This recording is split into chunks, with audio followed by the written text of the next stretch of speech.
জানো ইমন, আমার মা সে ছোটবেলাতেই মারা যায়।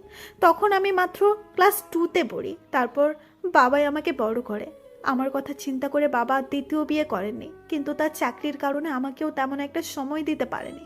বলা যায় আমি একা একাই বড় হয়েছি। মা না থাকায় বাবাও আমার সকল ইচ্ছা পূরণ করে। তাই হয়তো আমার একটু জেদ বেশি। সেদিন থানায় তোমার বলা কথাগুলো সারা রাত ভাবনা চিন্তা করি এবং নিজের ভুল বুঝতে পারি। কথাগুলো ভাবতে ভাবতে তোমাকে নিয়েও ভেবে ভেবে রাত পার করে দেই। এখন সবসময় শুধু ভাবনায় আমার মাথাটাকে গ্রাস করে রাখে। কলি অন্যদিকে তাকিয়ে কথাগুলো বলছে। তার চোখে হালকা পানির আভা দেখা যাচ্ছে। এবার সে তার ব্যাগ থেকে একটা গোলাপ ফুল বের করে আমার সামনে ধরলো। কলি আবার বলতে শুরু করলো। এইটাকে তুমি কি বলবে জানি না, কিন্তু আমার মন বলছে এটা ভালোবাসা। হ্যাঁ ইমন, আমি তোমাকে ভালোবাসি। কলি আমার দিকে ফুল বাড়িয়ে তাকিয়ে আছে, আর আমি তাকিয়ে আছি তার হালকা ভেজা চোখের দিকে, যে চোখই তার অনুভূতিগুলোর জানান দিচ্ছে। আমার কোনো সারা শব্দ না পেয়ে কলি আবার বলল, আমি তোমাকে ভালোবাসি ইমন। কিন্তু তুমি কি আমার সম্বন্ধে কিছু জানো? আমি কি, কিংবা কি আমার পরিচয় না জেনে কিভাবে আমাকে ভালোবাসতে পারলে? আমি যদি তোমার যোগ্য না হই তখন কি হবে? আসসালামু আলাইকুম বন্ধুরা, এখানে A to Z সকল পর্ব একসাথে দেওয়া আছে।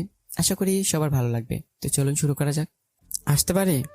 আমাকে দেখে প্রিন্সিপাল স্যার দাঁড়িয়ে গেল। আরে স্যার, আসুন আসুন। আপনার কাছে একটু অনুরোধ করব, যদি রাখতেন। অনুরোধে বলছেন কেন? আপনি শুধু বলুন। দেখুন, আপনি আমার বাবার বয়সী এবং এই ভার্সিটির সম্মানীয় প্রধান। আমাকে আপনি নাম ধরে ডাকুন। আর এখন আমি আপনার ছাত্র, তাই আমি আপনাকে সম্মান করব, আপনি নয়। আচ্ছা। তাহলে পরিচয় করিয়ে দিই। ও হচ্ছে মেহবুব, ও হলো সাইমন, আর ও সাকিব, আর ও হচ্ছে তাওহিদ। আর আজ থেকে আমরা আপনার ভার্সিটির ছাত্র। ঠিক আছে, আমি তোমাদের সব কাগজপত্র সব গুছিয়ে রাখছি।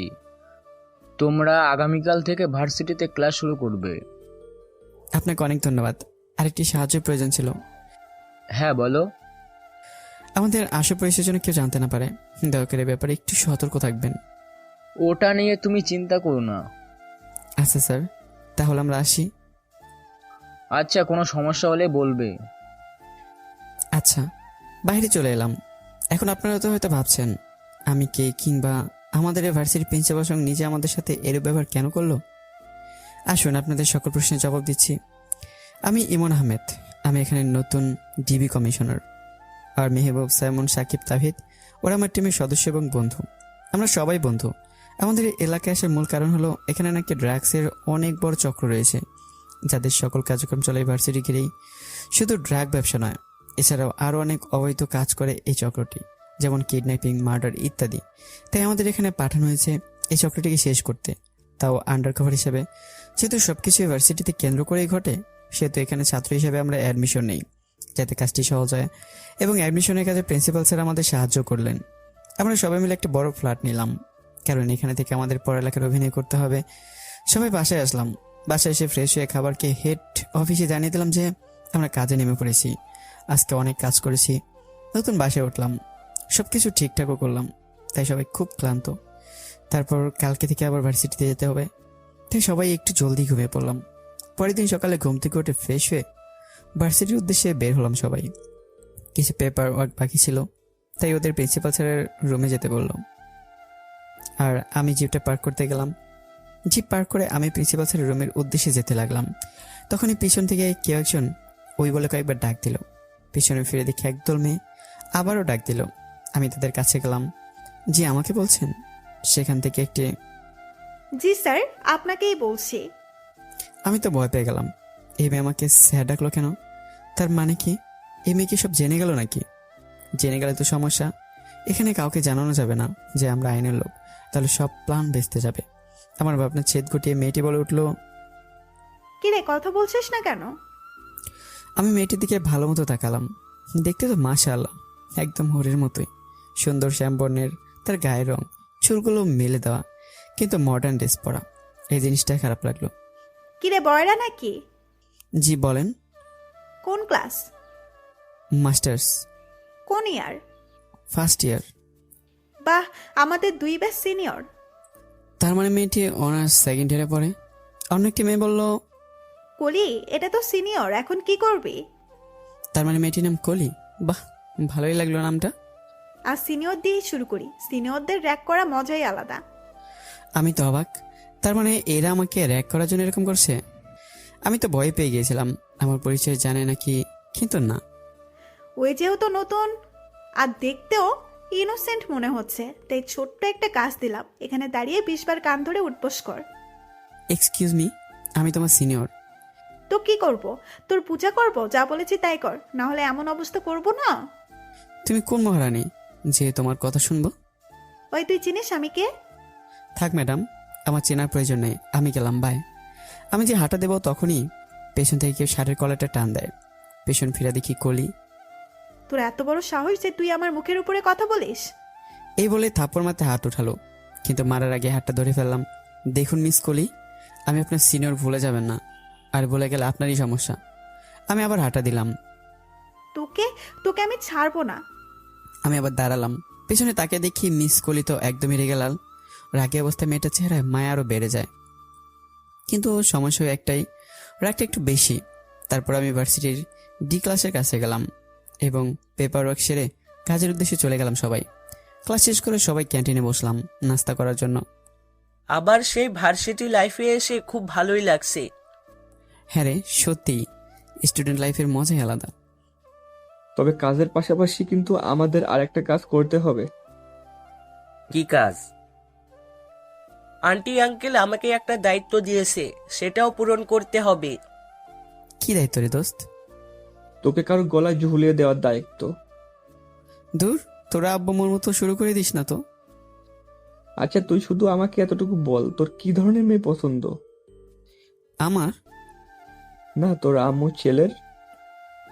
তখনই কোনার একটা টেবিলের দিকে চোখ গেল, দেখি কলি তার ফ্রেন্ডদের সাথে বসে নাস্তা করছে। আমার পছন্দ এমন একজন যার মুখের দিকে তাকিয়ে থাকলে আমার সময় থেমে যাবে, যার চোখের দিকে তাকিয়ে থাকলে মন চাইবে সেই চোখের মায়ে ডুবে যেতে, যার হাসি দেখার জন্য মন সব কিছু করতে পারবে, এমন একজন যাকে পেলে আমার মনে হবে জীবন আর সার্থক। কলির দিকে তাকিয়ে কথাগুলো বললাম। থাক ভাই, আর বলিস না, তোর কথা শুনে আমি কান্না করে দিব। দোস্ত, তুই হঠাৎ এত রোমান্টিক হইলে কি করে? ওই দিকে তাকা। কলির দিকে দেখে দিলাম আর সবাই তাকালো। তার মানে ওই মেয়েটা? হুম। কি সত্যি? হ্যাঁ ভাই। চল তাহলে ভাবির সাথে কথা বলে আসি। এখন না। এখন না মানে? সময় হলে সব বলবো। তাছাড়া মিশনের কথা মনে আছে তো? হ্যাঁ, কিন্তু সঠিক সময় হলে ঠিকই বলে দেব। মেয়ের যদি কোনো বিএফ থাকে? আমার মন বলছে নেই। তাই যেন হয়। তারপর সবাই নাস্তা করে বাকি ক্লাসগুলো করে বাসায় চলে এলাম।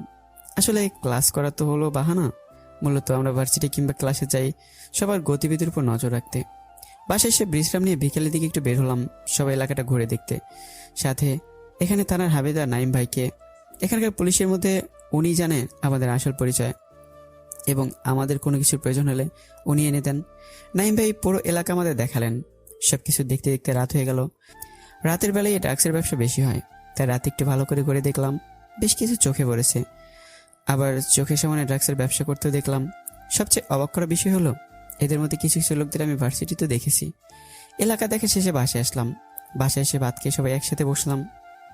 সবকিছু তো চোখের সামনেই হচ্ছে, কিন্তু এখানের পুলিশ কোনো পদক্ষেপ নিচ্ছে না কেন? হয়তো পুলিশও এদের সাথে জড়িত, নয়তো পুলিশ তার ক্ষমতা ব্যবহার করতে পারছে না। তুই কি বলিস? আমারও তাই মনে হয়। তারপর আরো কিছুক্ষণ কথা বলে সবাই ঘুমোতে গেলাম। সকাল উঠে নাস্তা করে আবার ভার্সিটি গেলাম। আমরা ক্লাসে ঢুকবো এমন সময় দেখলাম রাতে দেখে সে ড্রাগসের ব্যবসায়ীদের মধ্যে একজন যাচ্ছে। আমি ওদের ক্লাসে ঢুকতে বলে আমি সেই লোকটার পিছনে গেলাম।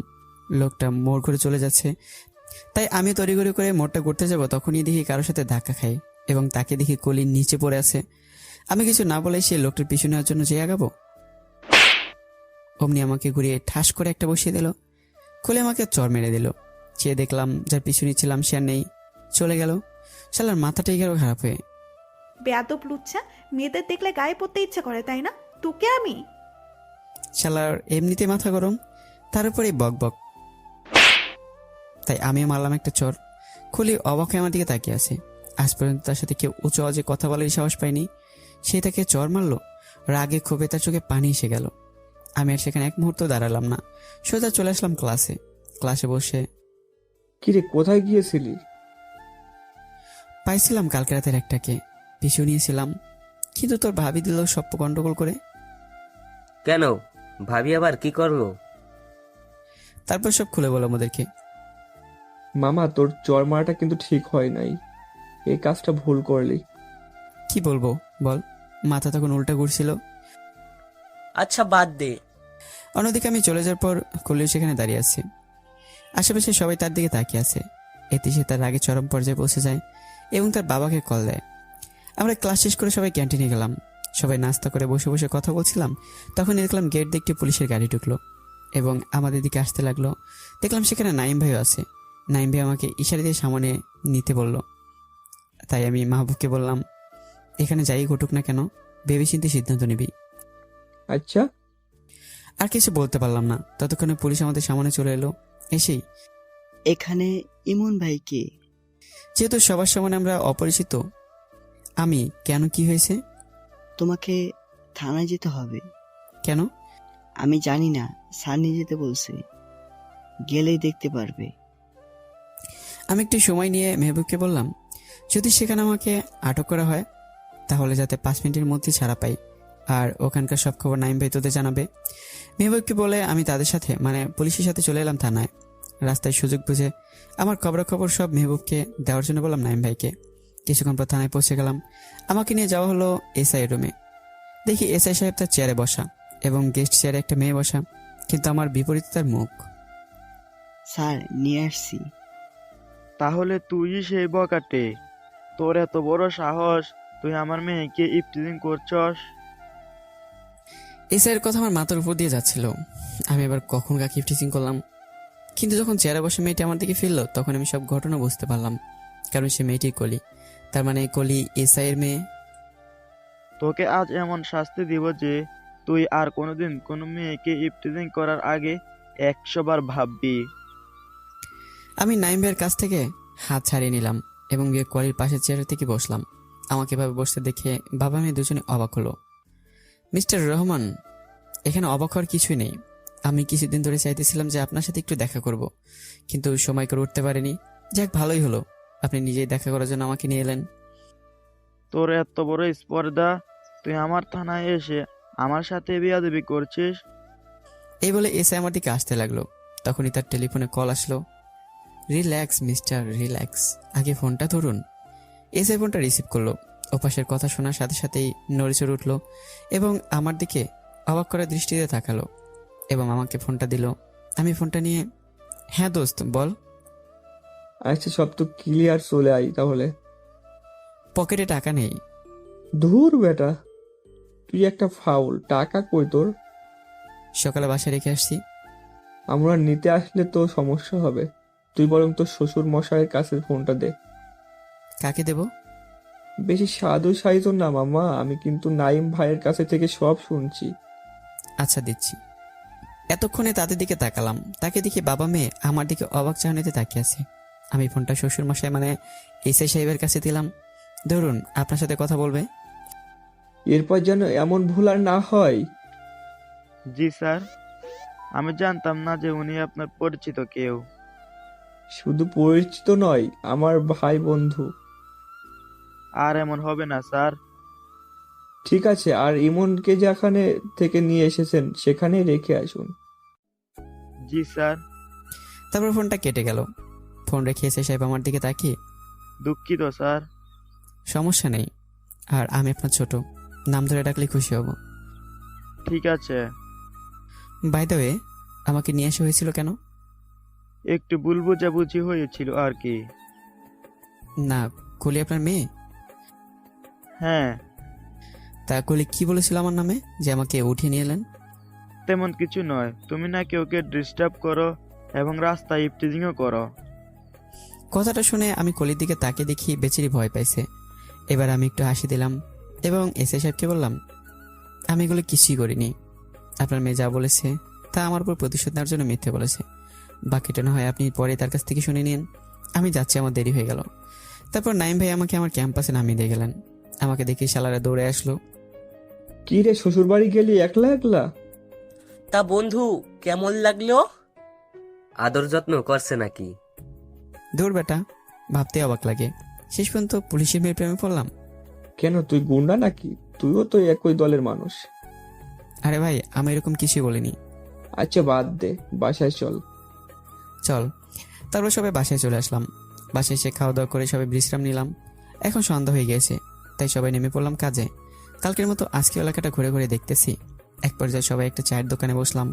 সবাই চা খাচ্ছি, এমন সময় একটা লোক দোকানে এসে দোকানদারকে জিজ্ঞাসা করলো, কেউ কি কোনো চিঠি পাঠিয়েছিল? না। আচ্ছা, তাহলে এই টাকাগুলো রাখ, তোর বকশিস। আর চিঠি এলে আমাকে জানিয়ে দিস।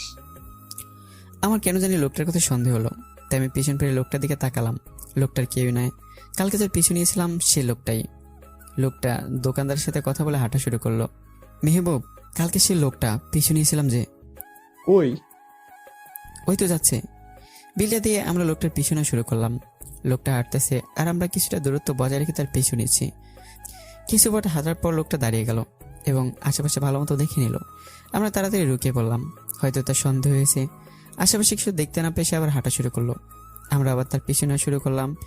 কিছু পথ অতিক্রম করার পর সে মোবাইল বের করলো এবং কার সাথে যেন কথা বললো। কথা বলার পর হাঁটার গতি বাড়িয়ে দিল। এক পর্যায়ে দৌড়ানো শুরু করলো। আমরাও তাকে ধাওয়া শুরু করলাম। দৌড়াতে দৌড়াতে একটা চালের গোডাউনের ভিতর ঢুকলো। আমরা আমাদের অফিসিয়াল রিভলভার বের করে টিম মোডে গোডাউনের ভিতরে ঢুকলাম। প্রথমে আমি আর মেহবুব, তারপর সাকিব, সাইমন। গোডাউন ঢোকার সাথে সাথে আমাদের কারা যেন গুলি চালাতে শুরু করলো। আমরাও গুলি চালানো শুরু করলাম। বেশ কয়েকজনকে আমরা শেষ করলাম। এখন আর কে আমাদের উপর গুলি চালাচ্ছে না, মানে সবাইকে শেষ করে ফেলেছি। কিন্তু যার পিছু নিয়েছিলাম তাকে পেলাম না। সবাই যখন খুঁজে সেই লোকটাকে দেখছিলাম, তখনই পাশের একটা ছোট রুম থেকে কিছু পড়ার আওয়াজ পেলাম। রুমে ঢুকে দেখি সেই লোকটা, ওর সাথে অনেকগুলো ড্রাগস। লোকটাকে ধরলাম এবং ড্রাগসগুলো সেখানে রেখে পুলিশকে কল দিয়ে আসতে বলি। লোকটাকে নিয়ে আমরা সেখান থেকে চলে গেলাম এবং একটা পুরোনো বাড়িতে হাত পা মুখ বেঁধে আটকে রাখলাম, যাতে ওর কাছ থেকে আমরা আরো ইনফরমেশন বের করতে পারি। তারপর আমরা বাসায় চলে এলাম। এসে সবাই খেতে ঘুমিয়ে পড়লাম। সকালে উঠে নাস্তা করে সবাই ভার্সিটির উদ্দেশ্যে বের হলাম। ভার্সিটির কাছে এসে দেখি কলি গেটের কাছে দাঁড়িয়ে আছে। আমাকে দেখে আমাদের দিকে আসতে শুরু করলো। দেখো দেখো দোস্ত, ভাবি তো এদিকেই আসতেছে। কলি আমার সামনে এলো। ভালো আছেন? আমি তো ভালো আছি, কিন্তু আপনি ভালো আছেন তো নাকি? মানে? না, আজকে তো ভালো ব্যবহার করছেন, কাহিনীটা কি? আসলে ওই দিন আপনি চলে আসার পরে বাবা আমাকে অনেক বুঝালো। তার মানে আপনার বাবা বুঝালো, তাই তো ভালো ব্যবহার করছেন, না হলে আবার আগের মতো খারাপ ব্যবহার করতেন? না না, আসলে আমিও আমার ভুল বুঝতে পেরেছি। ভালো, এরপর থেকে এমনটা আর কারোর সাথে দয়া করে করবেন না। মেয়েদের শান্ত থাকলে ভালো লাগে, উচ্ছৃঙ্খল নয়। ব্লা ব্লা ব্লা আরও জ্ঞান ঝাড়লাম ওর উপর। আমার কথা শেষে, জি, তাহলে কি আমরা বন্ধু হতে পারি? জি অবশ্যই। কোলে আমার দিকে হাত বাড়িয়ে দিল। আমরা হ্যান্ডশেক করলাম। আচ্ছা আমরা যাই, আমাদের ক্লাস আছে। হ্যাঁ। ওখান থেকে চলে আসার পর, ওরে শালার, ভাবির উপর কি জ্ঞানী না ঝাড়লি। হয় তোর জ্ঞানে জ্ঞানী হয়ে ভাবি তোর সাথে বন্ধুত্ব করে ফেললো। দেখতে হবে না আমি কি জিনিস? হয় হয়, তুমি তো পুরোই চাইনিজ মাল, শুধু দেখাও আর দেখাও, ভিতরে পুরাই ফাঁকা। ওই ওই, আমি কিন্তু তোদের সিনিয়র পদে চাকরি করি, একটু সম্মান ভিক্ষা দে আমারে ভাই। সিনিয়র তো পকেটে রাখার আমি, নাইলে মুখে কচু পাতা দিয়া দিমু। আচ্ছা আচ্ছা চল। তারপর সবাই ক্লাসের দিকে গেলাম, কিন্তু ক্লাসে গিয়ে দেখি গ্যাঞ্জাম চলতেছে। খানিকটা বোঝার জন্য আরেকটু ভিতরে গেলাম। ভিতরে গিয়ে দেখি দুই দল ছেলের মাঝে কথা কাটাকাটি হচ্ছে। আমরা দাঁড়িয়ে শুনতে লাগলাম। তুই টাকা নিছস কিন্তু আমারে মাল দিতে পারবি না, এত বড় সাহস তোর? তোমাকে বলছি এখন দিতে পারবো না, কিন্তু পরে দেবো। কাল থেকে ভাইয়ের কোনো খোঁজ খবর পাচ্ছি না। তোর ভাইয়ের খোঁজ দিয়ে আমি কি করব?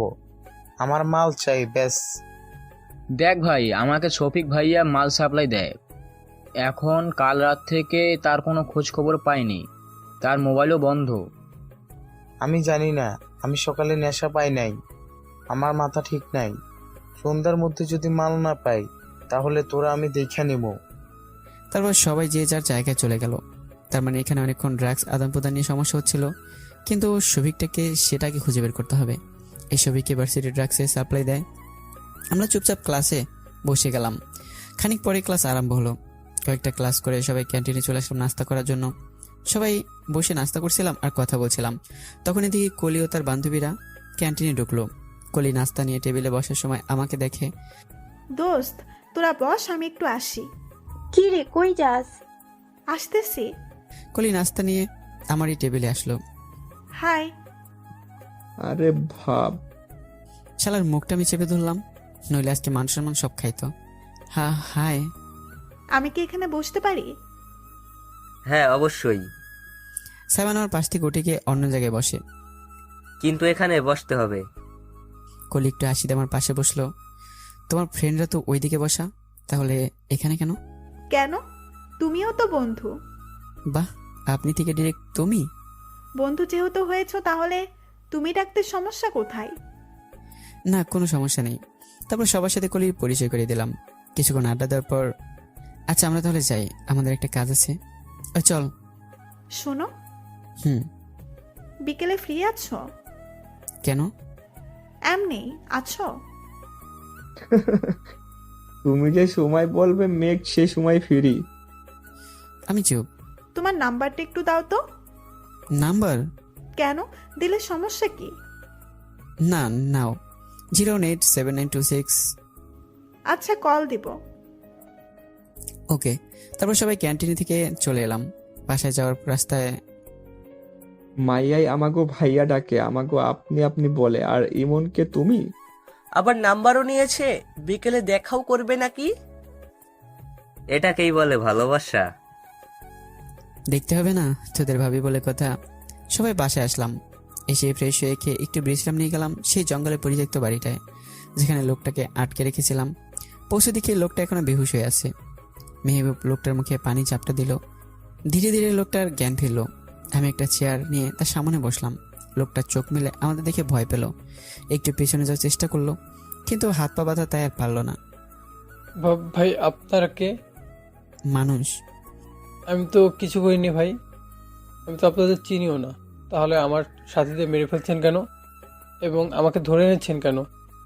তুই কি করিসনি মানে কি বোঝাতে চাইছিস? তুই নিষ্পাপ, কোনো অন্যায় করিসনি?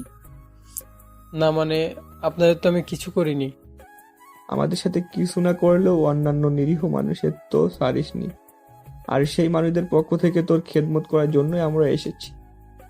আচ্ছা মেহবুব, ওর হাতের বাঁধনটা খুলে দে তো। মেহবুব খুলে দিল। এখন বল, তোর নাম কি, আর তোদের এই ব্যবসার গডফাদারটা কে? আমার নাম শফিক। তার মানে সকালে ছেলেগুলো যে সাপ্লাইয়ের কথা বলছিল, এই সেই শফিক? এবার বল তোদের বাপ কে? জানি না। সাথে সাথে মেহবুব দিল এক লাথি। সাকিব আর সাইমন পাশে থাকা গাছের টুকরো দিয়ে এলোপাথারি মারা শুরু করে দিল। ভাই আমি সত্যি বলছি, আমি কিছু জানি না ভাই। তোরা একটু থাম। আচ্ছা মানলাম তুই কিছু জানিস না, তাহলে তোদের এই ব্যবসা চলতে কিভাবে? ভাই আমি পানি খাবো। সাকিব পানি দিল। পানি খাওয়ার পর এবার বল। ভাই আমাদের বসকে আমরা কেউ দেখিনি। শালা মিথ্যা বলতাছে। বলেই সাকিব দিল এক লাথি। ভাই আমি সত্যি বলছি। তাহলে তোরা কিংবা সে তোদের সাথে যোগাযোগ করতো কিভাবে? চিঠির মাধ্যমে। রহিম ভাইয়ের কাছে চিঠি আসতো, সেই চিঠিতে সবকিছু মানে কি করতে হবে তা লেখা থাকতো। আর ড্রাগস পেতি কোথায়? কুরিয়ারের মাধ্যমে আসতো। কুরিয়ার বয় কি প্রতিবারই একজনই আসতো? না, দুইজনের চেহারা বিবরণ দে। আর মেহবুব, তুই স্কেচটা তৈরি করে ফেল। মেহবুব ছবি আঁকতে শুরু করলো। মেহবুব আবার একজন চিত্রশিল্পী। কিছুক্ষণ পর স্কেচ তৈরি হয়ে গেল। আমি কুরিয়ার সার্ভিসের নাম জেনে শফিককে ঘুমের ইঞ্জেকশন দিয়ে হাত পা বেঁধে ফেললাম। শফিককে ওখানে রেখে আমরা সেই কুরিয়ার সার্ভিসের অফিসে গেলাম। গিয়ে সোজা ম্যানেজারের কাছে গিয়ে সব স্টাফদের আমার সামনে আনতে বললাম। সবাই আসলো, কিন্তু ছবির সাথে কারো চেহারার মিল হচ্ছে না। তারপর মেহবুব ম্যানেজারকে দুটি ছবি দেখালো। এই ছবিগুলো দেখেন তো, এরা কি আপনার এখানে জব করে? না স্যার। কি বলেন? এরা তো আপনার কোম্পানির হয়ে ডেলিভারি দেয়। তা কিভাবে হয় স্যার? এদের তো কখনো দেখি নাই।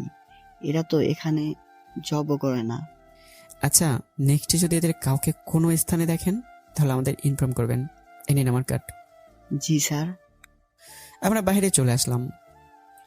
ওই শফিক, শালা মিথ্যা বলতাছে। এখন গিয়ে 3 ডিগ্রি দিলেই সব বলে দিবে। এখন না, ঘুমের ইঞ্জেকশন দেওয়ার ফলে এখন ওকে কিছু জিজ্ঞেস করা যাবে না। যা করার কালকে করা হবে। তারপর সবাই বাসায় চলে এলাম। বাসায় এসে মোবাইলটা বের করে দেখি 54টা মিসড কল। তাও আর একটা অপরিচিত নাম্বার থেকে। তাই ব্যাক করলাম। কল দেওয়ার সাথে সাথেই পিক করা হলো। কোনো কথা বলছে না কেন? হ্যালো, কে বলছেন? কোনো কথা নাই। আজব তো, আপনি কথা বলছেন না কেন? আমি ফোন রাখছি। এতগুলো ফোন দিলাম, ধরেননি কেন? আমি একটু ব্যস্ত ছিলাম আর আমার ফোন সাইলেন্ট ছিল। আপনি কে? আমি কলি। ও তুমি? কেন কল দিয়েছিলে? আজকে বিকেলে আমাদের কোথাও যাওয়ার কথা ছিল না? ও সরি, আমি আসলে এত ব্যস্ত ছিলাম যে। হয়েছে, আর মিথ্যা বলতে হবে না। সত্যি বলছি। আচ্ছা ঠিক আছে, কালকে ভার্সিটি যাবে? হ্যাঁ। কি করো এখন? এইমাত্র বাসায় এলাম, এখন ফ্রেশ হতে যাব, পরে কথা হবে। বাই। আচ্ছা। ফোনটা রেখে ফ্রেশ হতে গেলাম। ফ্রেশ হয়ে সবাই খাবার খেয়ে কিছুক্ষণ আলোচনা করে যে যার রুমে ঘুমোতে গেলাম। সকালে প্রতিদিনের মতোই উঠে ফ্রেশ হয়ে নাস্তা করে বেরিয়ে পড়লাম ভার্সিটির উদ্দেশ্যে। আজকে সবাই একটু তাড়াতাড়ি এলাম। এসে সবাই ক্যাম্পাসটা পর্যবেক্ষণ করতে লাগলাম। সবাই হাঁটছি, তখনই পেছন থেকে কেউ আমাকে ডাক দিল। পেছনে ফিরে দেখি কলি। হ্যালো ভাইয়ারা, ভালো আছেন? হ্যাঁ বোন, ভালো। তুমি ভালো আছো? হ্যাঁ ভালো। চলো। কোথায়? আমার সাথে? কেন? কালকে বিকেলে আমার সাথে ঘুরতে যাওয়ার কথা ছিল, কিন্তু যাওনি, এখন যাবে। কালকে একটু ব্যস্ত ছিলাম। হ্যাঁ বোন, কালকে আমরা একটু জরুরি কাজে গিয়েছিলাম। তাহলে এখন চলো। এখন না, পরে। দেখেছেন ভাইয়া, এখনো যেতে চাচ্ছে না। যা শালা, দেখ বোন তো কত করে বলছে। কিন্তু আরে তুই যা তো, এদিকে আমরা আছি। কেয়ার করার, বন্ধুদের বিদায় দিয়ে আমি চেপে উঠলাম, কিন্তু কলি দাঁড়িয়ে আছে। কি হলো? গাড়িতে ওঠো। না, আমরা রিক্সায় যাব। গাড়িতে কেন নয়? আমার রিক্সায় যেতে ইচ্ছে করছে। আচ্ছা চলো। তারপর কোলে একটা রিক্সা ডাক দিল।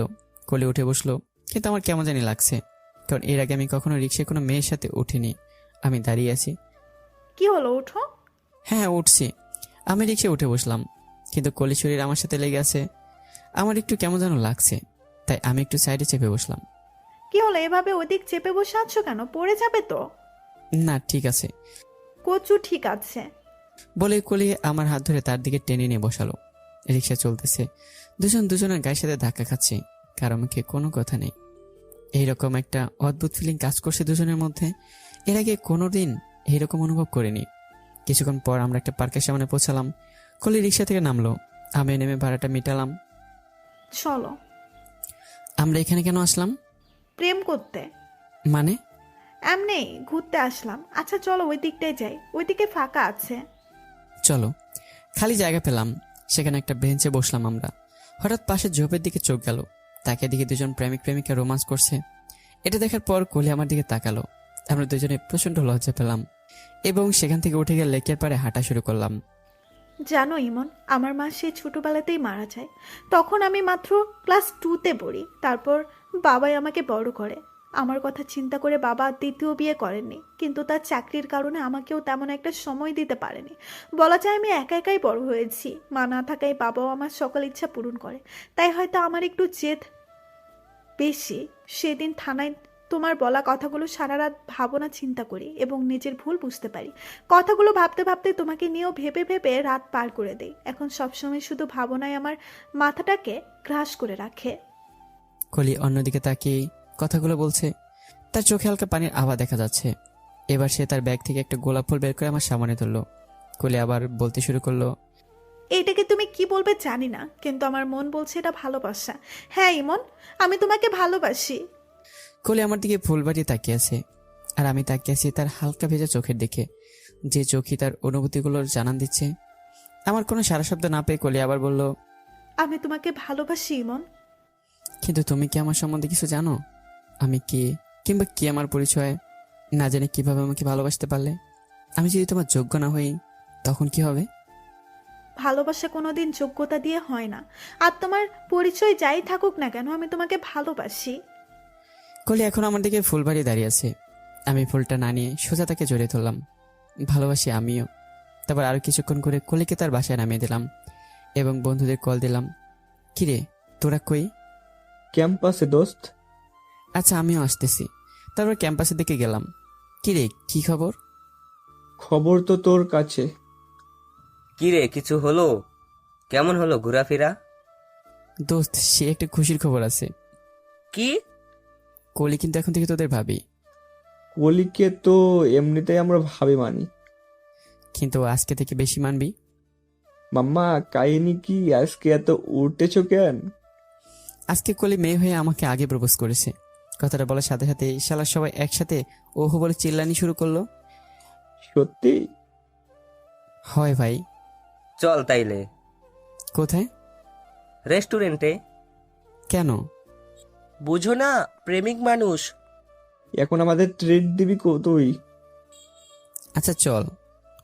ভাবিকেও কল দিয়ে আসতে বল। একটু আগে তো ওকে বাসায় নামিয়ে দিয়ে আসলাম, এখন আবার। তো কি হয়েছে? আমরা সেলিব্রেশন করব ভাবিকে বাদ দিয়ে, তা কি করে হয়? আচ্ছা ঠিক আছে। তারপর কলিকে ফোন দিয়ে বাসার সামনে দাঁড়াতে বললাম। এখন? হ্যাঁ, একটু কাজ আছে। আচ্ছা, তাড়াতাড়ি আসো, খুব ক্ষুধা লাগছে। তুমি দাঁড়াও, আমি 10 মিনিটের মধ্যে আসছি। আজকে সবাই একসাথে লাঞ্চ করব। আচ্ছা, জলদি আসো। কলির সাথে কথা বলে সবাই জিপে উঠলাম। আমি ড্রাইভারের সিটে, মেহবুব এসে আমার পাশে বসলো। ওই ওই ওই, তুই এখানে বসতেছিস কেন? তো কোথায় বসবো? পেছনে যা। পেছনে কেন? আগে তো এখানেই বসতাম। আগে তোর ভাবি ছিল না, এখন তোর ভাবি আছে, এখানে কলি বসবে। বুঝছি ভাই, বুঝছি। শালা দুনিয়ায় স্বার্থপর, বউ পাইয়া বন্ধুকে ভুল লাগিয়ে।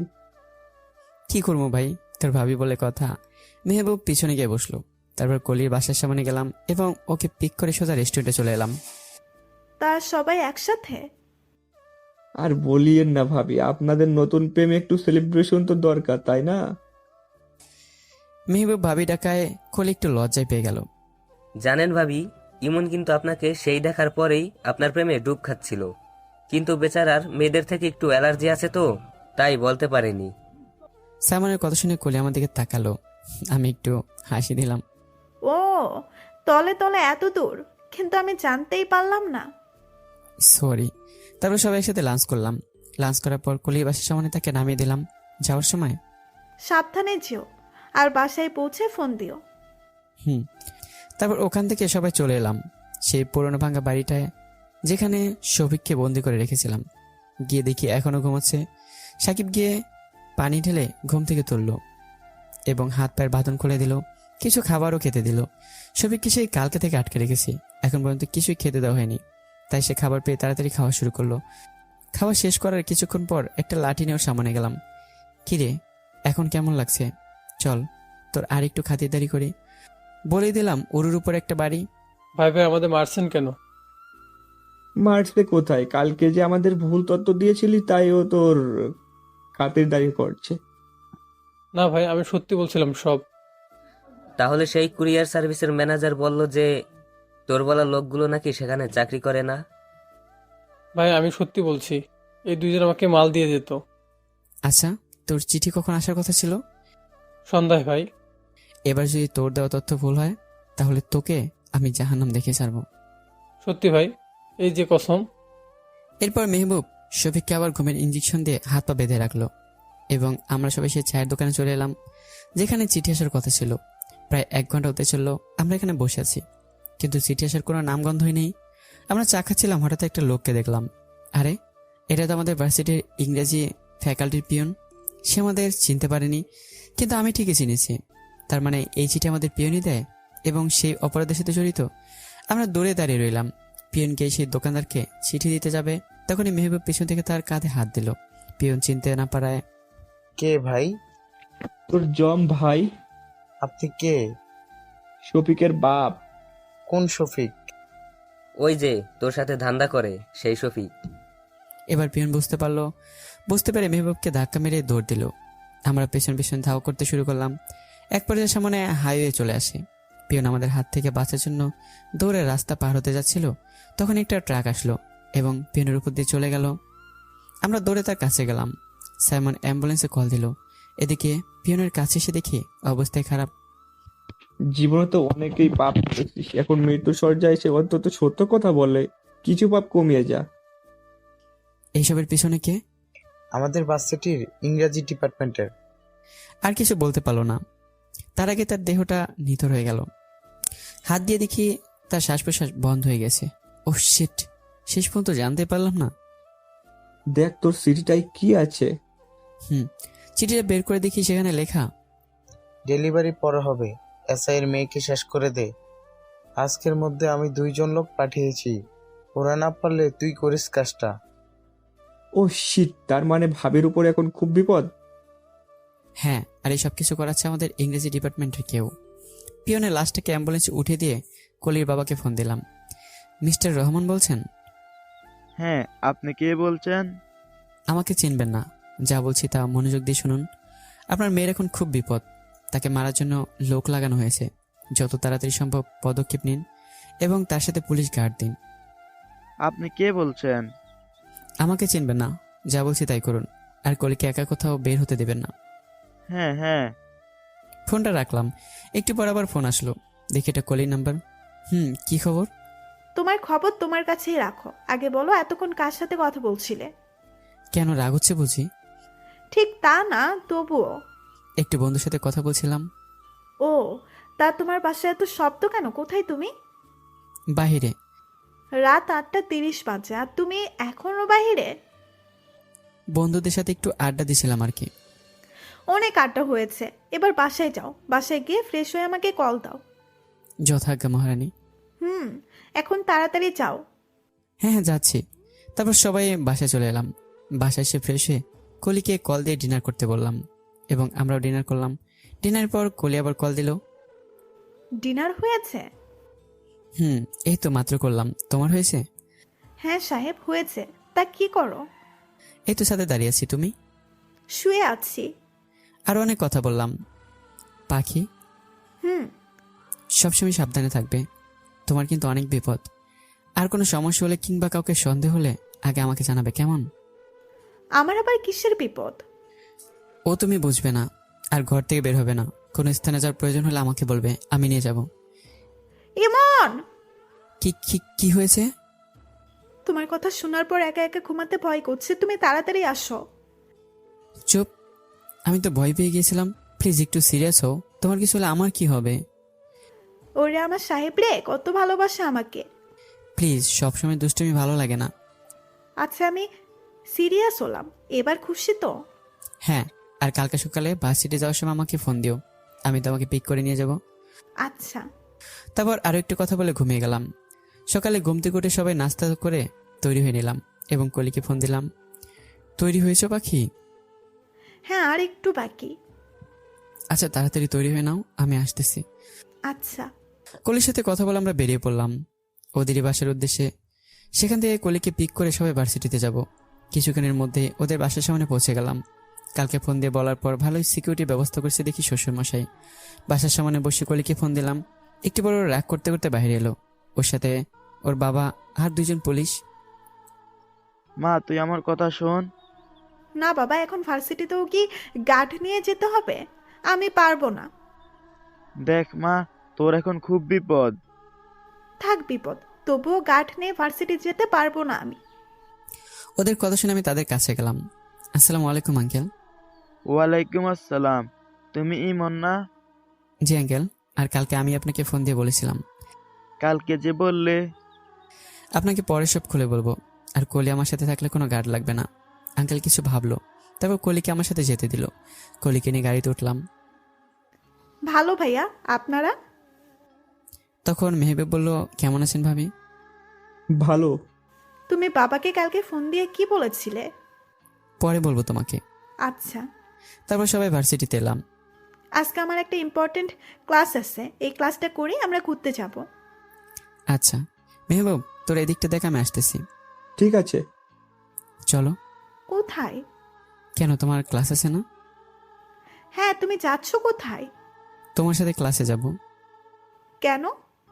তোমার সেফটির জন্য। আমাকে নিয়ে গেলে তোমার কোনো প্রবলেম হবে নাকি? ধর না, আরো মজা হবে। চলো তাহলে। এরপর আমি কলির সাথে তাদের ক্লাসে গেলাম এবং একসাথে বসলাম।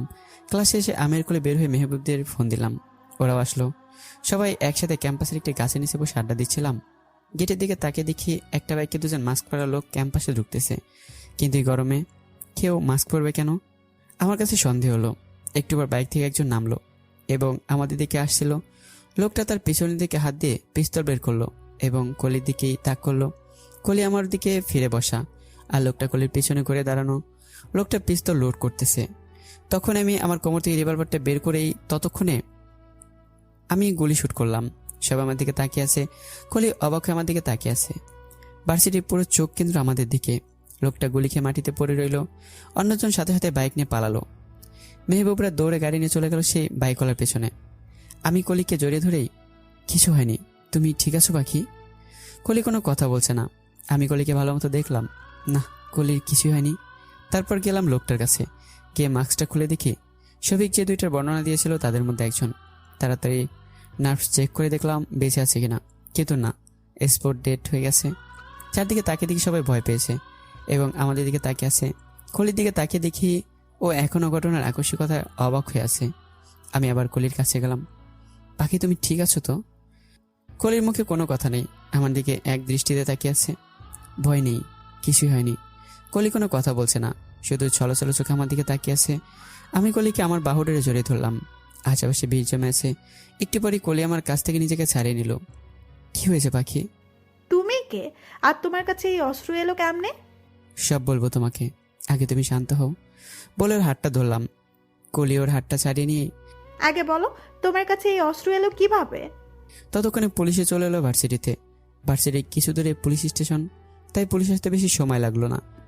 পুলিশ এসে লাশের কাছে গেল এবং কলির বাবা মানে এসআই রহমান আমাদের কাছে এলো। কলির বাবা আমাদের দিকে অবাক দৃষ্টিতে তাকালো, কারণ তখন ওই রিভলভারটা আমার হাতে। এগুলো কি ইমন?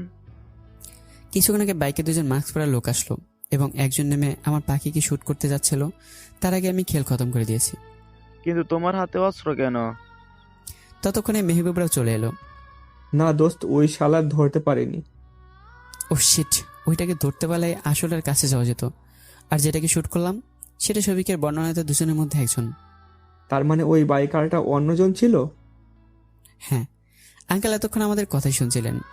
আমি জানি না তোমরা কিসের কথা বলছো, কিন্তু আইন হাতে তোলার অপরাধে ইমন তোমাকে গ্রেপ্তার করা হলো।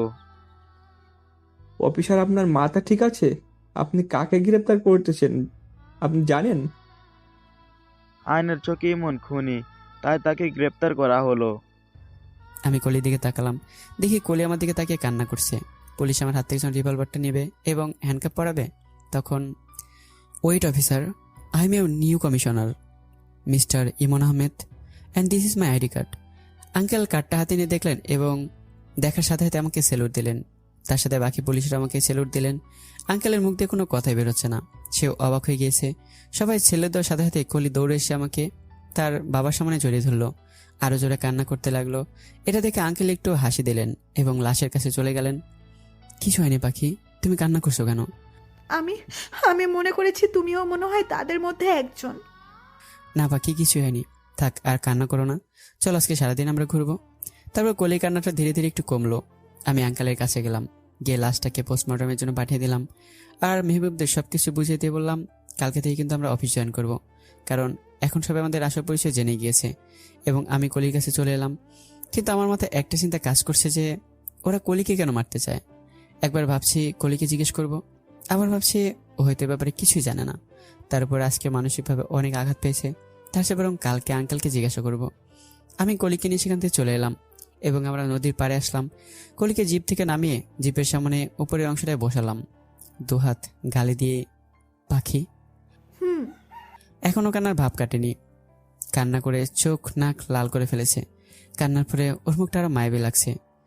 বর্ষার বৃষ্টি হওয়ার পর যেমন প্রকৃতি তার স্নিগ্ধতাকে প্রচণ্ডভাবে ফুটিয়ে তোলে, আমার পাখিটার বেলায়ও তেমনই। কান্না করে করে তার স্নিগ্ধতা তার চেহারার মায়াকে প্রচণ্ডভাবে ফুটিয়ে তুলেছে।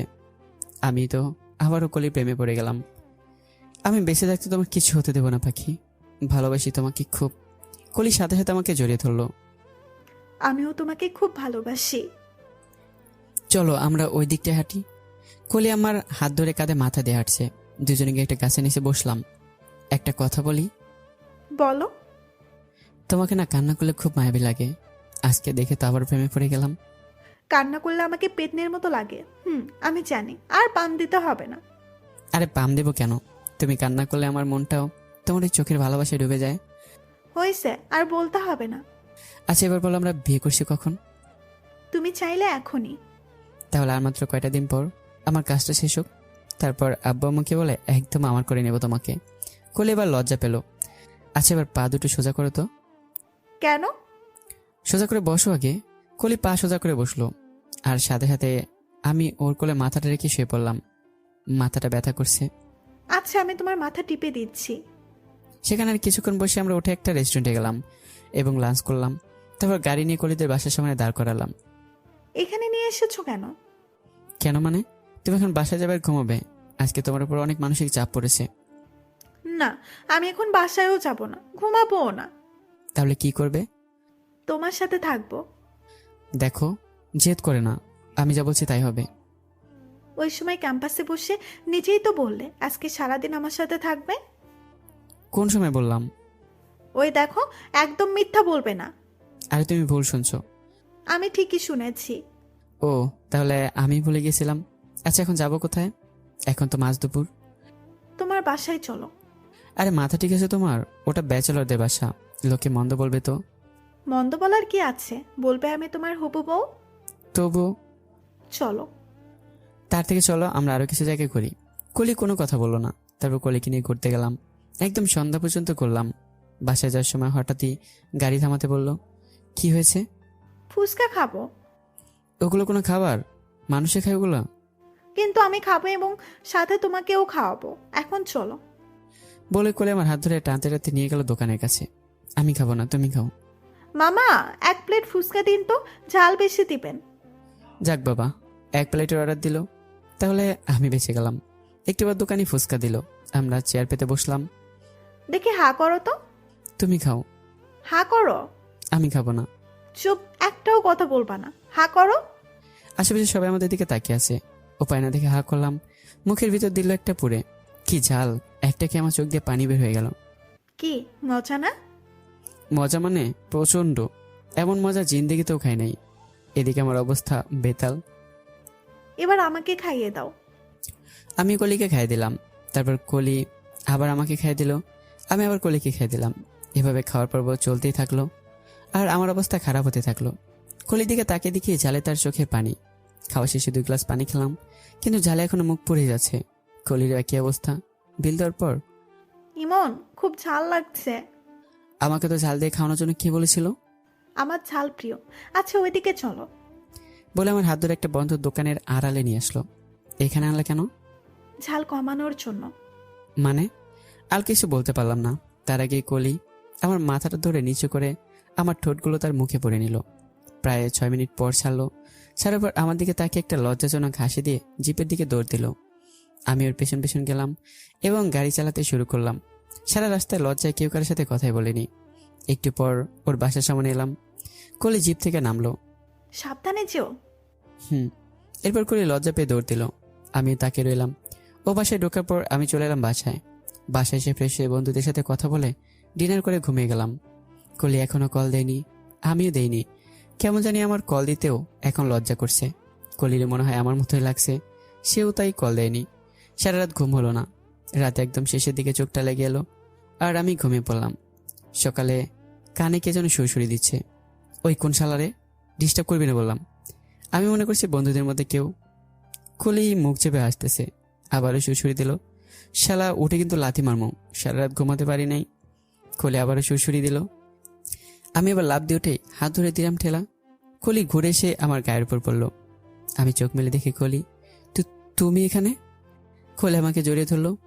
হ্যাঁ, কেন আসতে পারি না বুঝি? আসতে পারো, কিন্তু তুমি তো বাসা চিনতে না। চিনতে কতক্ষণ? তাই আমি কলিকে জড়িয়ে ধরে শুয়ে এলাম। কিছুক্ষণ শুয়ে থাকার পর দিকে 8টা বেজে গিয়েছে। 10টায় আবার আমার অফিস। তাই কলিকে বললাম, পাখি এখন ওঠো, অফিসের টাইম হয়ে যাচ্ছে। আজকে থেকে অফিস জয়েন করতে হবে। আমার ফ্রেশ হতে হবে তো। তাহলে তুমি ওঠো, আমি ফ্রেশ হতে যাই। আর একটু থাকি। আচ্ছা। আমি কলিকে জড়িয়ে ধরে শুয়ে রইলাম। আরো আধ ঘন্টার মতো ওভাবেই থাকলাম। আচ্ছা তাহলে এখন আমি ফ্রেশ হয়ে আসি। আমার কথা শুনে করে লাফ দিয়ে উঠে বসলো। কালকে রাতে তুমি কল দাওনি কেন? তুমি দাওনি কেন? আমার লজ্জা করছিল। বলেই বুকে মুখ লুকালো। আমার অবস্থা উনি হয়েছিল। পুরুষ মানুষের লজ্জা কিসের? এই প্রথম তো, তাই আর কয়েকবার করলে লজ্জা চলে যাবে। যা দুষ্ট। কলি লজ্জা পেয়ে বাইরে গেল, আর আমি ফ্রেশ হতে গেলাম। ফ্রেশ হয়ে বাথরুম থেকে বের হয়ে নিজের রুমকে চিনতেই পারছি না। পুরো রুমের গেট আপই চেঞ্জ করে দিয়েছে। বেশ ভালোই লাগছে রুমটা এখন। আগে তো কোনো ময়লার স্তূপ মনে হতো। যাই হোক, রুম থেকে বের হয়ে দেখি মেহবুবরা নাস্তা করতেছে। খুব ভালো হয়েছে বোন। ভাবি, ওই ডিশটা দিন তো, অনেক দিন পর মজার খাবার খাইলাম। ভাবি মাংসটা দেন তো, অসাধারণ হয়েছে। ওরা খাচ্ছে আর কলির প্রশংসা করতেছে। কিরে অনাহারের দল, এত খাবার তোদের আবার কে দান করলো? আমার ভাবি প্লাস বোন। আর কিছু জানার ইচ্ছা থাকলে গুগলে সার্চ মার। তা বুঝলাম, কিন্তু ভাই আমার বউয়ের আনা খাবার আমার জন্য অন্তত একটু রাখ। তোরা যে হারে খাওয়া শুরু করছস, তাতে মনে হয় আমি ভাগই পাবো না। ভাবি, এই পানির গ্লাসটা নিন আর ওই শালার মুখের উপর মারেন, আর বলবেন আমরা তোর জন্য না দেখে খাইছি কোনোদিন। একটা সিগারেট খাইলেও একসাথেই খাই। বলেই সাকিব জিব্বায় কামড় দিল। কলি এতক্ষণ আমাদের কথা শুনে হাসছিল, কিন্তু সিগারেটের কথা শুনে রাগি ভেবে আমার দিকে তাকালো। কি, তুই সিগারেট খাস? আরে নানা পাখি, সাকিব তো জাস্ট একটা এক্সাম্পল দিল আর কি। সত্যি সাকিব ভাইয়া? হ্যাঁ হ্যাঁ। আচ্ছা তাহলে খেতে বসো। আমি বসলাম, কলি খাবার দিল। এদিকে এসো। কলিকে টেনে আমার কোলে বসালাম। কি করছো? ভাইয়ারা আছে তো? মনে করো ওরা সবাই গরু, আর ওরা কিছু দেখতে পারছে না। ততক্ষণ ওদের খাওয়া শেষ, ওরা অফিসে যাচ্ছে। যাওয়ার সময় মেহবুব মাথায় এক ঠোসা দিয়ে, ওই স্যার মশাই তাড়াতাড়ি আসিস অফিসে। দৌড় ভাগতো। সবাই যাওয়ার পর দরজা লাগিয়ে টেবিল এসে বসলাম। পাখি এদিকে আসো। কলির হাত ধরে আবার কোলে বসালাম। আমি জানি তুমি কিছু খাওনি, তাই না? হুম। আজকে তুমি আমাকে খাইয়ে দেবে। তার আগে আমি কলিকে এক লোকমা খাইয়ে দিলাম, তারপর কলি আমাকে এক লোকমা খাইয়ে দিল। কেমন হয়েছে রান্না? অমৃতের মতো, কিন্তু যদি একটু। কিন্তু কি? কালকে রাতে ফুচকা খাওয়ার পর যেটা দিয়েছিলে সেটা দিতে সবচেয়ে বেশি ভালো লাগতো। যা শয়তান। থাক, না দিলে লাগবে না। কলি সাথে সাথে আমার শার্টের কলা ধরে 4টি ঠোঁট এক করে দিল। উফ, প্রায় 6 মিনিট পর ছাড়লো। ছেড়ে আমার বুকে মুখ লাগালো। দুজনে হাঁপাতে লাগলাম। এবার খাবারটা অমৃতের চেয়ে মজা হবে। এরপর খাবার খেয়ে কলিকে তাদের বাসায় রেখে আসলাম এবং সাথে আরো কিছু গাড়ির ব্যবস্থা করে দিলাম। আর বললাম যাতে ঘর থেকে বের না হয়, কিছু লাগলে গার্ডদের বলে এনে দেবে। তারপর গেলাম অফিসে। আজকে এখানে নতুন কমিশনার আসবে, তাই প্রায় সব ধরনের আইনি কর্মকর্তারা উপস্থিত হয়েছে। সবাই ফুল দিয়ে স্বাগত জানাচ্ছে। আমি সবার সাথে হ্যান্ডশেক করলাম। এক পর্যায়ে মিস্টার রহমান মানে কলির বাবার পালা আসলো। তার সাথে হ্যান্ডশেক করে একটু পর তাকে আমার কেবিনে আসতে বললাম। কেবিনে ঢুকে বসলাম এবং চারপাশে ভালো করে পর্যবেক্ষণ করতেছি। তখন দরজায় নক পড়ল। স্যার আসবো? জি আসুন। কলির বাবা ঢুকলো এবং আমি সাথে সাথে দাঁড়িয়ে গেলাম। জি স্যার, ডেকেছিলেন যে? আঙ্কেল, এসব ফর্মালিটিস বাদ দেন। এখানে শুধু আপনি আর আমি। আমাকে নাম ধরে ডাকেন, আর আমি আপনার ছেলের মতো। বসুন। হ্যাঁ বাবা, বলো। কালকে কলির উপর যে অ্যাটাক হয়েছিল সেটা নিয়ে কিছু কথা বলা ছিল আপনার সাথে। হ্যাঁ বলো। আমার 2টা প্রশ্ন। প্রথমটা হলো, এখানে যে সন্ত্রাসের এত উপদ্রব, আপনি সেটার বিরুদ্ধে কোনো পদক্ষেপ নেননি কেন? আর দ্বিতীয়টা হলো, কলির উপর অ্যাটাক কেন হয়েছিল কিংবা কারা করেছিল? আঙ্কেল একটু নড়াচড়া দিয়ে বসলেন। এখানে যে সন্ত্রাসী কিংবা ড্রাগসের ব্যবসার সাথে জড়িয়ে ছিল তারাই কলির উপর অ্যাটাক করেছে। আর আগেও আমার মেয়েটাকে কিডন্যাপ করেছে, আবার মেরে ফেলার হুমকিও দিয়েছে। আমি চেয়েও তাদের শনাক্ত করতে পারিনি। যতবার চেষ্টা করেছি ততবার কলির উপর অ্যাটাক হয়েছে। কলির পেছনে সবসময় ওদের লোক লাগানো থাকতো, তাই আমি চেয়েও কিছু করতে পারিনি। এক পর্যায়ে এখন আমি হাল ছেড়ে দিয়েছি।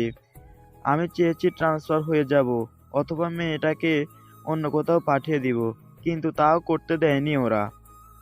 ও, তা আপনি কি কাউকে চিনেছেন? মানে কি আপনাকে হুমকি দিত? শফিক নামের একজন আমাকে হুমকি দিত, আর আমার মনে হয় শফিক এসব কিছুর লিডার। না আঙ্কেল, সবিকে 1 সপ্তাহ ধরে আমার কাছেই বন্ধি। এর পিছনে ভার্সিটির কেউ আছে, এমনকি ইংরেজি ডিপার্টমেন্টের পিয়নও এর সাথে জড়িত আছে। ওরা আমার মেয়ের উপর অ্যাটাক করলো কেন? আঙ্কেল, আমি মিশনে আরো 2 মাস আগে নেমেছি। ভার্সিটির ছাত্র সেজে আমরা অপারেশন চালিয়ে গিয়েছি এবং এক এক করে সন্ত্রাসীদের গ্যাংকে ধ্বংস করে দিয়েছি। ওরা হয়তো আপনাকে সন্দেহ করেছিল, তাই কলির উপর অ্যাটাক করেছিল। আচ্ছা, গতকালকে সন্ত্রাসীকে চিনেছেন? না বাবা। এটাকে চিনেন? অন্য একজনের ছবি দেখিয়ে না। আচ্ছা আঙ্কেল, আপনি যেতে পারেন। আর হ্যাঁ, আগামী সপ্তাহে আমার বাবা মা আপনাদের বাসায় যাবে। আচ্ছা বাবা। আঙ্কেল চলে যাওয়ার পর এই কেসের সাথে জড়িত ফাইলগুলো দেখতে লাগলাম। অফিসে এসে প্রশাসনের গাড়ি নিয়ে বাসায় আসলাম। যেহেতু অফিসে জয়েন করেছি, এখন প্রশাসন থেকে দেওয়া ফ্ল্যাটে কালকে উঠতে হবে। বন্ধুরাও তাদের নিজ নিজ ফ্ল্যাটে উঠবে।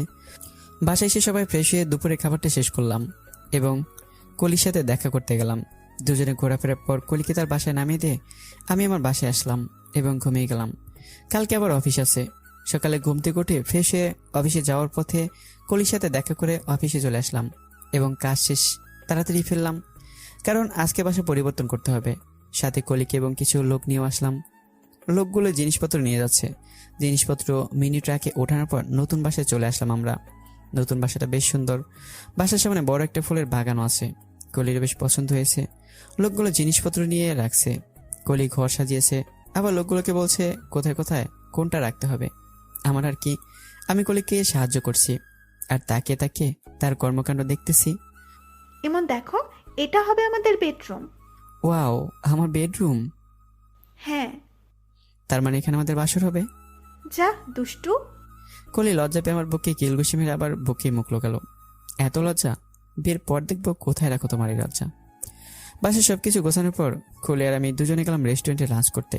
লাঞ্চ শেষে ওকে ওদের বাসায় নামিয়ে দিয়ে আসলাম এবং আমি নিজের বাসায় চলে এলাম, কারণ আমার এখন একটু ঘুমানোর প্রয়োজন। কলি বাসাটা বেশ সুন্দরভাবে সাজিয়েছে। সন্ধ্যায় কলিং বেলের আওয়াজে ঘুম ভাঙলো। মনে হচ্ছে কলিং বেল ভেঙে ফেলবে, তাই তাড়াতাড়ি উঠে দরজা খুলে দেখি বন্ধুরা। স্যার সালাম। ওয়ালাইকুম আসসালাম। দোস্ত, আমি তোকে সালাম ভাইয়ের নাম বলেছি, আসসালামু আলাইকুম বলিনি। ধুর বেটা, ভেতরে আয়। দোস্ত, তোর বাসাটা খুব সুন্দর লাগতেছে। আমাদের গুলো তো এখনো ব্যাচেলারদের মতোই লাগতেছে, সবকিছু এলোমেলো। আর এমন কোনোদিনও এভাবে ঘর গোছাতে পারবে না, নিশ্চয় ভাবি এসেছিল। হয় দোস্তরা, তোদের ভাবি মানে আমার বয়সে গুছিয়ে দিয়েছিল। উফ, আমিও যদি প্রিয়াকে আসার সময় বিয়ে করে এখানে নিয়ে আসতাম, তাহলে আমার বাসাটাও সুন্দর হতো। থাক দোস্ত থাক, আর কান্দিস না। সামনে ছুটি দিকে তোকে বিয়ে করা মনে। তারপর সবাই আড্ডা দিলাম। কলি ফোন দিয়েছিল, ওর সাথে একটু কথা বলে সবাই ডিনার করতে গেলাম। ডিনার শেষে যে যার বাসায় চলে গেল। আমিও বাসায় আসলাম। বাসায় এসে ছাদে উঠে কলির সাথে কথা বলতে লাগলাম। কথা বলতে বলতে কখন যে রাত 1টা বেজে গেছে তার খেয়ালই নেই। হঠাৎই সেই বাইকারকে মানে শফিকের দেওয়া ছবির দ্বিতীয়জনকে দেখলাম রাস্তায় হেঁটে হেঁটে যাচ্ছে। পাখি, এখন রাখে বাই, একটু কাজ করতে হবে। আচ্ছা বাই। কলির ফোনটা রেখে দৌড়ে রুমে সে রিভলভারটা নিয়ে নিচে গেলাম। গার্ডদের আমার পিছনে আসতে বারণ করলাম এবং মেহবুবকে ফোন দিলাম। কয়েকবার রিং পড়ার পর পিক করলো। এতক্ষণ ঘুমাচ্ছিল। শোন, সেদিনই সেই বাইকারকে পাইছি, আমি তার পিছু নিতেছি। আমার ফোনের লোকেশন অন করে দিলাম, তুই সবাইকে বলে দে আর আমার ফোন ট্রেস করে চলে আয়। আচ্ছা, আমরা এখন আসতেছি। ফোন কেটে আমি সে লোকটার পিছু নিতেছি। কিছু দূর যাওয়ার পর লোকটা একটা বাড়ির ভিতরে ঢুকলো। বাড়ির ভিতরে ঢোকার পর কিছু লোক এসে তাকে সার্চ করলো এবং ভিতরে যেতে দিল। লোকটা এখানে কেন আসলো আর এত সিকিউরিটি কেন এখানে? এটা কার বাসা? মনে এমন অনেক প্রশ্ন উঠতে লাগলো। লোকটা কলিং বেল দিল। কিছুক্ষণ পর বাসার দরজাটা কে যেন খুলেও দিল। ভালো করে তাকে দেখিয়ে আমি তো পরে অবাক হয়ে গেলাম। আরে, এটা তো আমাদের ইংরেজি ডিপার্টমেন্টের অধ্যাপক ডক্টর নুরুল ইসলাম নাহিদ। কেউ আর আমাদের শিক্ষামন্ত্রীর কথা ভাবেন না। তার মানে ইনি সব কিছুর পিছনে মাস্টার মাইন্ড। কিন্তু উনি তো খুব ভালো মানুষ, সবাই তাকে খুব ভালো মানুষ মনে করে। আমি তাই মনে করতাম, কারণ ভার্সিটিতে কোনো সমস্যা হলে তিনি সমাধান করতেন, সাহায্য করতেন সবাইকে। ও শিট, তার মানে এতদিন এই ভালো মানুষের মুখোশের আড়ালে লুকিয়ে ছিল মাস্টার মাইন্ড। ততক্ষণে মেহবুবরা চলে আসলো। ওরা গাড়িটি একটু দূরে রেখে আমার কাছে আসলো। এখানে এসেছে? হ্যাঁ, এই বাড়ির ভিতরেই। কিন্তু এটা কার বাড়ি জানিস? কার? ভার্সিটির ইংরেজি ডিপার্টমেন্টের অধ্যাপক নুরুল স্যারকে চিনিস না? হ্যাঁ। ওই শালার বাড়ি এটা। তার মানে উনি সব কিছুর? হ্যাঁ, সবাই পিস্তলে সাইলেন্সার লাগিয়ে নেয়, না হয় রাতের বেলায় আশেপাশের মানুষের সমস্যা হতে পারে। সবাই সাইলেন্সার লাগিয়ে টিমের মতো করে ঢুকলাম। প্রথমের গেটের ভিতরে বসা দুজনকে আমের মেহবুব শেষ করলাম। কোনো শব্দ হয়নি, শুধু নিচে পড়ে যাওয়া শব্দ হলো। সেই শব্দ শুনে আর 3জন আমাদের দিকে তাকালো। সাথে সাথে সাকিব আর সাইমন ওদের হেডশট দিয়ে দিল। ধীরে ধীরে বাড়ির পিছনে গেলাম এবং সেখানে থেকে 6 জনকে জাহান্নামের রাস্তা দেখিয়ে দিলাম। এখন ঘরে ঢোকার পালা। আমি প্রথমে দরজায় লাথি দিলাম কিন্তু খুললো না। পরে জোরে ধাক্কা দিলাম, দরজা খুলে গেল। দরজা খোলা সাথে সাথে সবাই পিস্তল তাক করে ভিতরে ঢুকলাম। ঢুকে দিকে আমাদের নুরুল স্যার এবং সেই লোকটি দুজনের দরজার দিকে মানে আমাদের দিকে পিস্তল তাক করে আছেন। আমাকে দেখে নুরুল সাহেব একটু অবাকই হলেন, কারণ তিনি আমাদের চিনতেন। তবে ছাত্র হিসেবে, আরে ইমন, মেহবুব, সাইমন, সাকিব, তোমরা? জি স্যার আমরা। কিন্তু আপনার হাতে অস্ত্র কেন? আমাদের পিস্তলও তাক করা, তাদেরও। তোমাদের হাতেও অস্ত্র কেন? আর তোমরা এত রাতে এখানে কি? তা স্যার আপনি তো ভালো মানুষ, এসবের মানে কি? নুরুল সাহেব তার পিস্তলটা মেহবুবের দিকে দিয়ে দিল। মনে হয় সে বুঝতে পেরেছে যে তার বাঁচার কোনো রাস্তা নেই। বসো এখানে। আমি গিয়ে একটা সোফায় বসলাম, সেও বসলো। মেহবুবরা পিস্তল নামিয়ে দাঁড়িয়ে আছে। টাকা, ক্ষমতা বোঝাচ্ছ ইমন? তা এত ভালো পর্যায়ে ভার্সিটিতে জব করতেন, তাতে কি টাকার সমান পাওয়া যেত না? তবে শোনো, একটা মেধাবী ছেলে গ্রাম থেকে এই শহরে আসে আমাদের ভার্সিটিতে পড়ালেখার জন্য। ছেলেটা খুবই মেধাবী ছিল, কিন্তু দরিদ্র, আর পরিবার বলতে ছিল শুধু মা। শহরে এসে কয়েকটা টিউশনি করে ছোট্ট একটা বস্তিতে মাকে নিয়ে থাকতো এবং পড়ালেখা করত। ভার্সিটিতেও বড় ভাইদের নানান অত্যাচার তাকে সহ্য করতে হতো। এইভাবে কষ্ট করে ভার্সিটিতে জীবন শেষ করে এবং চাকরি খুঁজতে থাকে একটি সুন্দর জীবনের আশায়, কিন্তু পায় না, কারণ ছেলেটার ক্ষমতা প্লাস ঘুষ দেওয়ার মতো কিছুই ছিল না। কিন্তু সে হার মানেনি, চাকরি খুঁজতেই থাকতো এবং টিউশনি করে সংসার চালাতো। একদিন হঠাৎ তার মা অজ্ঞান হয়ে যায়। মাকে নিয়ে ডক্টরের কাছে যায়। ডক্টর বলে তার মায়ের নাকি অনেক বড় অসুখ হয়েছে এবং তাকে যত তাড়াতাড়ি সম্ভব অপারেশন করতে হবে। কিন্তু ছেলেটার কাছে তো কোনো টাকা ছিল না। ছেলেটা ভেঙে পড়ছিল, কারণ তার পুরো পৃথিবী ছিল তার মা। মায়ের মুখের দিকে তাকিয়ে চোখ মুছে বেরিয়ে পড়ল চাকরির সন্ধানে। কিন্তু সেই বেঈমান পৃথিবীতে কেউ ঘুষ ছাড়া যে চাকরি পায় না, সেও পায়নি। যা পেত তা দিয়ে তার মায়ের চিকিৎসা করাতে পারবে না। এরপর অনেক দিন তার মা অজ্ঞান হয়ে পড়ে এবং ডাক্তার বলে 2 ঘন্টার মধ্যে অপারেশন না করতে পারলে তার মাকে বাঁচানো সম্ভব নয়। ছেলেটি ডক্টরের পায়ে পড়ে যায় এবং অপারেশন করতে বলে। লাগে টাকার জন্য সে তার কিডনি বিক্রি করে দিবে, কিন্তু ডক্টর তার সেই অন্তর্নাদ শুনেনি। গ্রামের বাড়িতেও ছোট্ট একটা ঘর, তাও নদীর পাশে, তা বিক্রি করলে 100 ভাগের 10 ভাগ টাকাও জোগাড় হবে না। ছেলেটি যেদিন পাগল হয়ে যায় এবং টাকার জন্য রাস্তায় রাস্তায় কুকুরের মতো দৌড়াতে থাকে, কিন্তু কোথাও টাকার সন্ধান পায় না। সারা শহর পাগলের মতো ঘোরার পর একটা ভাঙা ঘরের পাশ দিয়ে হেঁটে যাচ্ছিল। তখন দেখে কয়েকটা লোক ঘরের মধ্যে বসে বান্ডিল বান্ডিল টাকা গুনছে।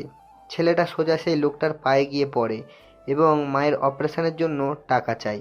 লোকটা টাকা দেয়, কিন্তু শর্ত হলো লোকটা যখন যা বলবে তখন তাই করতে হবে, এবং ছেলেটি রাজি হয়ে যায়। তারপর টাকা নিয়ে দৌড়ে হাসপাতালে চলে আসে, কিন্তু ততক্ষণে তার পৃথিবী ধ্বংস হয়ে যায়। তার মা দুনিয়া ছেড়ে বিদায় নেয়। ছেলেটা টাকা নিয়ে দৌড়ে হাসপাতালে আসার পর নার্স তাকে একটা সাদা কাপড়ে ঢাকা লাশের দিকে নিয়ে যায়। লাশের মুখের কাপড়টা উঠিয়ে ছেলেটা নিশ্চুপ হয়ে যায় এবং খানিক বাদে অট্ট হাসিতে ফেটে পড়ে আর বলে, মা তুমি দেখে নিও, এই নিকৃষ্ট শহরকে আমি ডাস্টবিনে পরিণত করে দিব। নুরুল স্যার থামলেন এবং তার চোখের পানি মুছলেন। আমি আমার চোখের পানি মুছলাম। এখান থেকে শুরু আমার খেলা। শেষে যে টাকা দিয়েছিল তাকে মেরে আমি হলাম কিং। এখনকার ক্ষমতা পুরো বাংলাদেশে। হা হা হা।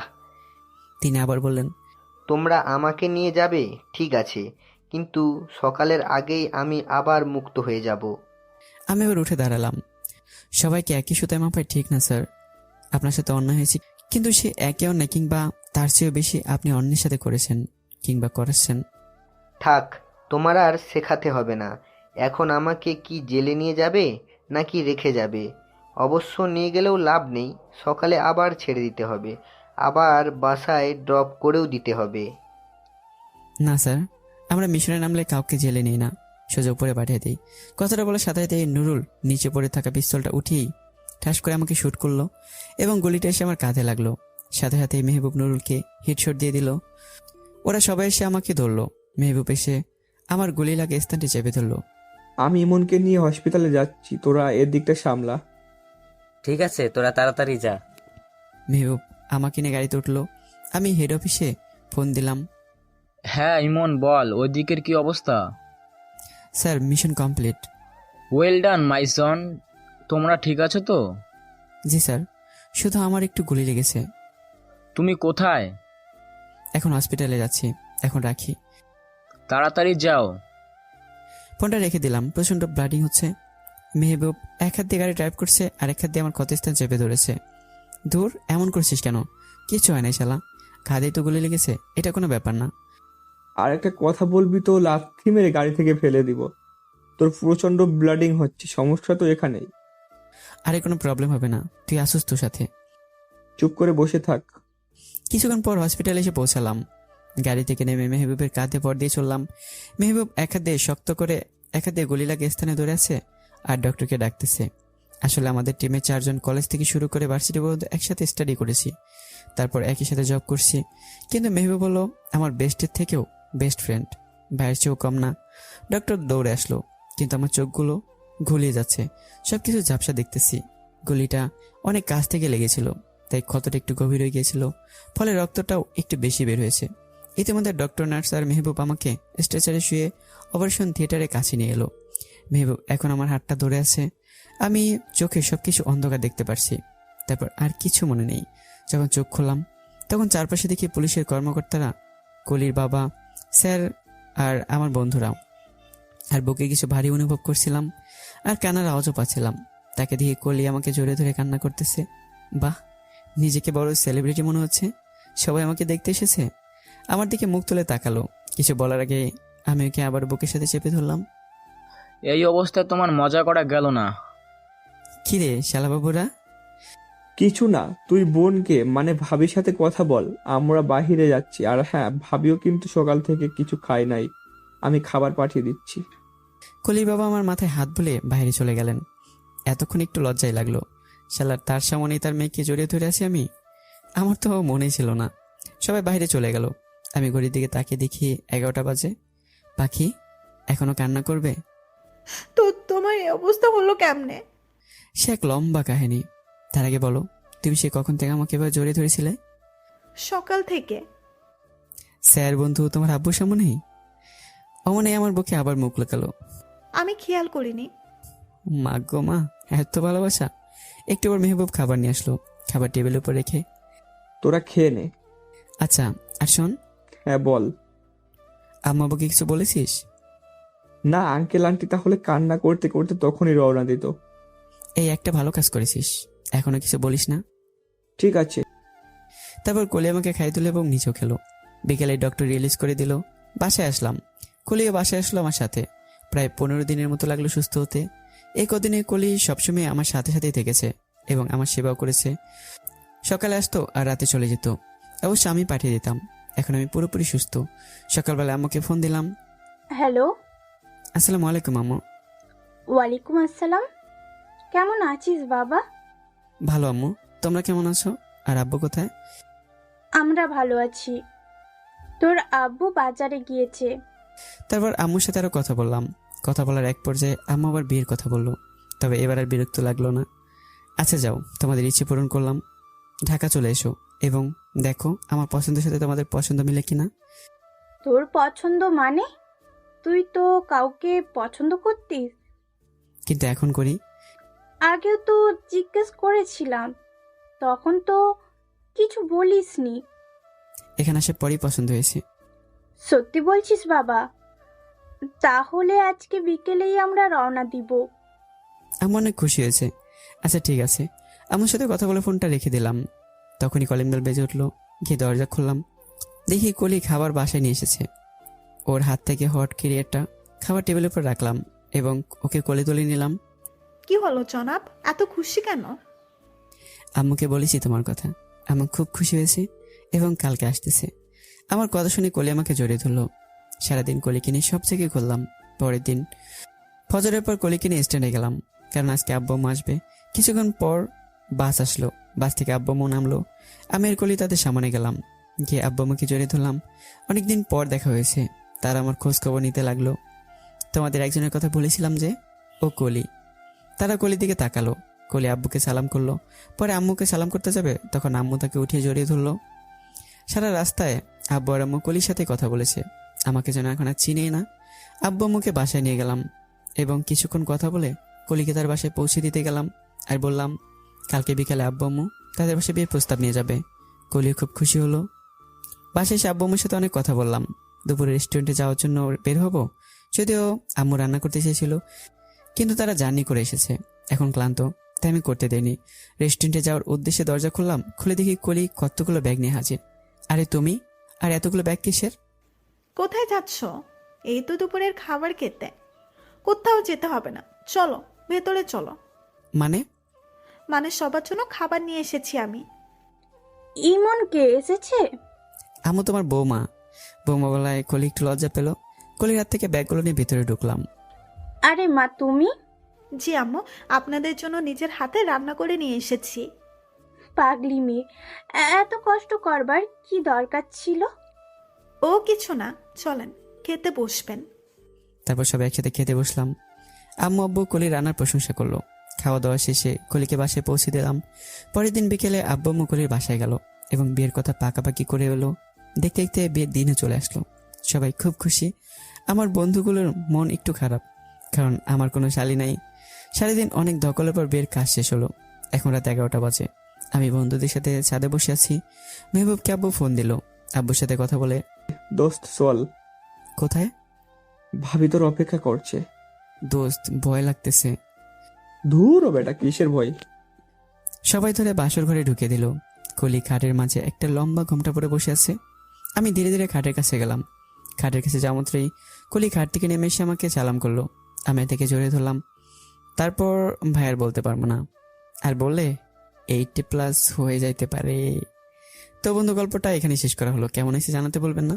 আর পরবর্তী গল্প ইনশাল্লাহ খুব দ্রুতই আসছে। আল্লাহ হাফেজ।